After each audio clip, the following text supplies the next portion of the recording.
जिठानी की पेंशन। कुंती अपने परिवार के साथ काफी खुश थी और वो खुश होती भी क्यों नहीं। आखिर कुंती के बड़े बेटे राहुल ने अपने पिता के बाद अपना घर इतने अच्छे से जो संभाला था। ऐसे ही एक दिन राहुल शाम को अपने घर आता है और कुछ समय बाद सभी एक साथ बैठते हैं। सब एक साथ बैठकर बातें कर रहे थे। अगर कुंती के घर में कोई नहीं था तो वो था उसका छोटा बेटा। अपने छोटे भाई को घर में ना देखकर राहुल अपनी पत्नी मीनाक्षी से कहता है, मीनाक्षी, वरुण कहाँ गया? कहीं दिखाई नहीं दे रहा। पता नहीं राहुल, वरुण कहाँ गया? सुबह से ही गायब है। उसको फोन भी कर रही हूँ लेकिन फोन भी नहीं उठा रहा है। माँ, वरुण आपको कुछ बता कर गया है क्या? अरे नहीं बेटा, वरुण ने तो मुझे कुछ नहीं बताया। पता नहीं वो ऐसी कौन सी संगति में पड़ गया है जो घर से पूरा पूरा दिन गायब रहता है। मुझे तो उसकी बड़ी चिंता होती है। अपनी माँ और पत्नी की बात सुनकर राहुल गुस्से में आ जाता है और वो लगातार वरुण को फोन पर फोन करता है। वो फोन कर ही रहा था तभी वरुण एक लड़की के साथ शादी के जोड़े में अपने घर आता है। वरुण को इस तरह शादी के जोड़े में एक लड़की के साथ देखकर कुंती, राहुल और मीनाक्षी तीनों ही हैरान हो जाते हैं। ये क्या देख रहा हूँ मैं? तू शादी के जोड़े में? और ये लड़की कौन है? भैया, मैं इससे प्यार करता था। इसका नाम राधा है। आप लोग शादी के लिए नहीं मानते, इसलिए हम दोनों ने शादी कर ली। क्या? शादी कर ली? अरे तुम्हारा दिमाग तो खराब नहीं हो गया? तुम्हारी उम्र क्या है अभी? अभी तो तुम कॉलेज में पढ़ाई कर रहे हो और अभी शादी कर ली? हे भगवान, तेरे दिमाग पर पत्थर पड़ गया था क्या जो इतने कम उम्र में तूने शादी कर ली? खुद की तो जिंदगी खराब कर ही ली, साथ ही तूने इस बच्चे की भी जिंदगी खराब कर दी। नहीं नहीं मम्मी जी, मेरी जिंदगी खराब नहीं हुई, बल्कि मेरी जिंदगी तो संवर जाएगी आप लोगों के घर में आकर। राधा की बात सुनकर अब सब चुप हो जाते हैं, लेकिन अब भी सब गुस्से में थे। कोई उनको अंदर नहीं आने दे रहा था, लेकिन मीनाक्षी अपनी देवरानी का गृह प्रवेश करवाकर उसे घर में ले आती है और सभी को समझाती है।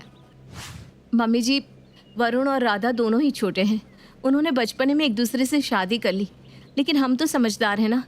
हम जानते हैं शादी ब्याह जिम्मेदारी है, इसलिए हमें उनका सपोर्ट करना चाहिए ताकि वो आने वाले समय में गलत कदम ना उठा ले। मीनाक्षी की बात से अब सभी सहमत होते हैं और उसकी बात मान जाते हैं और ना चाहते हुए भी अब सबको वरुण और राधा को माफ करना पड़ता है। कुंती राधा को अपनी बहू के रूप में स्वीकार कर लेती है। ऐसे ही एक दिन सभी बैठे होते हैं, तभी वहाँ मीनाक्षी का बेटा राज आता है। माँ, पापा, स्कूल की फीस भरने का समय आ गया है। आज सर बोल रहे थे। बेटा, तू अपने स्कूल की फीस की चिंता क्यों करता है? मैं हूं ना, कल तेरे स्कूल की फीस जमा हो जाएगी, जा। राहुल की बात सुनकर राज वहाँ से चला जाता है। अगले दिन जैसे ही राहुल की फीस भर के वो घर की ओर लौट रहा था, तभी उसका एक्सीडेंट हो जाता है और मौके पर ही उसकी मौत हो जाती है। राहुल की मौत का सदमा मीनाक्षी बर्दाश्त नहीं कर पाती। समय गुजरता है और समय के साथ मीनाक्षी के घर की हालत बद से बदतर होती जा रही थी। भाभी, कब तक आप इस तरह उदास बैठी रहेंगी? जरा राज की तरफ देखो, उसे आपकी ज़रूरत है भाभी, और उसके साथ हमें भी आपकी ज़रूरत है। वरुण की बात सुनकर मीनाक्षी अपने आंसू पोंछती है। तुम सही कह रहे हो वरुण, मेरे घर को मेरी ज़रूरत है। भाभी, घर के जैसे हालात है, इन्हें देखकर मैं सोच रहा हूँ कि मैं भी कहीं ऑफिस ज्वाइन कर लूँ। अरे ये कैसी बात कर रहे हो तुम? अभी तो तुम्हारी पढ़ाई भी पूरी नहीं हुई और इसी बीच पढ़ाई छोड़ के नौकरी करोगे? बहू, वरुण सही कह रहा है, क्योंकि अभी राज भी छोटा है और घर को संभालने वाला तो। पर माँ जी। भाभी, आप नहीं चाहती ना कि मैं पढ़ाई ना छोड़ूं? ठीक है, मैं अपनी पढ़ाई नहीं छोड़ूंगा। वरुण अपनी बात खत्म करके वहाँ से चला जाता है। राहुल के मौत के बाद घर की सारी जिम्मेदारी मीनाक्षी के ऊपर आ जाती है। मीनाक्षी का घर अब उसकी पेंशन से चलने लगा था। समय गुजरता है, पर समय के साथ मीनाक्षी की पेंशन कम पड़ती जाती है, क्योंकि वरुण, राधा और घर के बाकी लोग फालतू के खर्चे शुरू कर देते हैं। ऐसे ही एक दिन मीनाक्षी अपने कमरे में बैठकर अपनी आई हुई पेंशन गिन रही थी, तभी वहाँ राधा आती है और अपनी जिठानी से कहती है, दीदी, मैं क्या कह रही थी कि घर में काफ़ी समय से कुछ अच्छा नहीं बना, क्यों ना आज हम पनीर बना ले? वैसे भी ना वरुण का पनीर खाने का बहुत मन है। राधा की बात सुनकर मीनाक्षी पैसों की तरफ देखती है। राधा, आज रहने देते हैं, पैसे कम पड़ रहे हैं, राज की फीस भी बनी है और राशन भी भरवाना है, प्लीज़ समझो। दीदी, आप इतने पैसों में से अगर मुझे 200 रुपये दे देंगी तो क्या आपके पैसे कम पड़ जाएंगे? खैर, आपसे तो किसी चीज़ की उम्मीद ही नहीं कर सकती मैं। राधा अपनी जिठानी की एक नहीं सुनती और वहाँ से गुस्से में चली जाती है। उसकी ऐसी बात सुनकर मीनाक्षी की आंखें भर आती है, पर वो उस समय कुछ नहीं बोल पाती। कुछ देर बाद राज स्कूल से घर आता है और रोते हुए अपनी माँ मीनाक्षी के गले लग जाता है। राज, क्या हुआ? तुम इस तरह रो क्यों रहे हो? माँ मुझे स्कूल से डिस्क्वालीफाई कर दिया। क्या? पर क्यों? फीस ना भरने के चलते सर ने मुझे खड़ा कर मेरा मजाक बनाया और गुस्से में मैंने सर को धक्का दे दिया। राज की बात सुनकर मीनाक्षी अपने सर पर हाथ रखकर बैठ जाती है। पैसे ना होने की वजह से राज को भी बाहर काफ़ी शर्मिंदगी महसूस हो रही थी, जिस कारण उसने गलत कदम उठाया। ये देखकर मीनाक्षी को ज़रा भी अच्छा नहीं लगता और वो सीधा वरुण के पास जाती है, जहाँ वो राधा और वरुण की बातें सुन लेती है। बस अब और नहीं वरुण जी, जब तक जेठ जी जिंदा थे तब तक दीदी का मुंह तक नहीं खुलता था, लेकिन अब तो कैंची की तरह जुबान चल रही है उनकी। एक बात बताओ, आप बाहर जाकर काम क्यों नहीं करते? और कब तक आप घर वालों से छुप छुप कर यूं इस तरह काम करते रहेंगे? अरे कभी तो आप सबको बताएंगे ना कि आप भी काम कर रहे हैं। अरे धीरे बोलो ना राधा, दीवारों के भी कान होते। अगर यहाँ किसी ने सुन लिया ना कि मैं घर से ही काम कर रहा हूँ तो मुझे भी इस घर में पैसे देने पड़ेंगे। और मैं भैया की तरह बेवकूफ़ नहीं हूँ जो हर चीज़ घर के लिए न्यौछावर कर दूँ। अरे मेरी भी कुछ जिम्मेदारी है जो मुझे निभानी है, जैसे कि तुम माँ।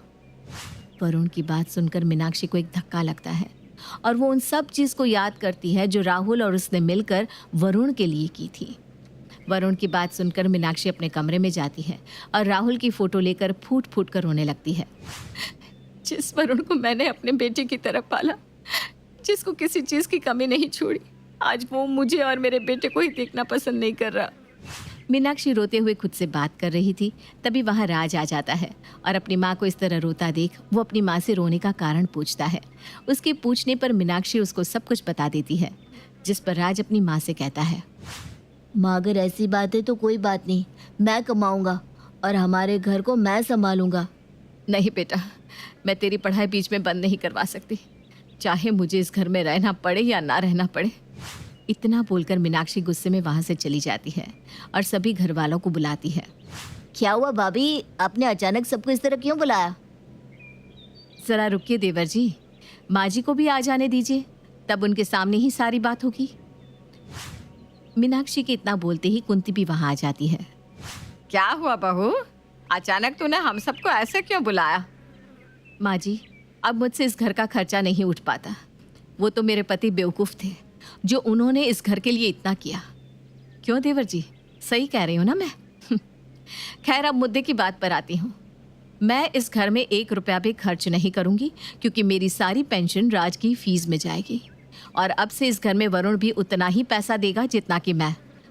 भाभी आप ये क्या कह रही हैं? मैं तो कमाता भी नहीं, कहाँ से पैसे दूंगा? देवर जी, मुझे आपका सच पता चल चुका है, इसलिए भोले बनने का नाटक मत कीजिए। इतना बोलकर मीनाक्षी कुंती को सारी बात बता देती है। ये सुनकर कुंती को भी बुरा लगता है, पर वो करती भी तो क्या। मीनाक्षी की बात सुनकर राधा गुस्से में कहती है, हाँ तो अगर ये घर से काम कर रहे हैं तो इसमें खराबी क्या है? खराबी कुछ नहीं है राधा, बस अब से वरुण भी इस घर में पैसे देगा और अगर तुम्हें मेरे और मेरे बेटे से इतनी ही परेशानी है तो मैं आज ही ये घर छोड़कर चली जाऊंगी। मीनाक्षी अपने बेटे के साथ घर छोड़कर चली जाती है, पर कुंती कुछ नहीं बोल पाती और इस तरह कुंती का एक हंसता खेलता परिवार राहुल के जाने के बाद टूटकर बिखर जाता है।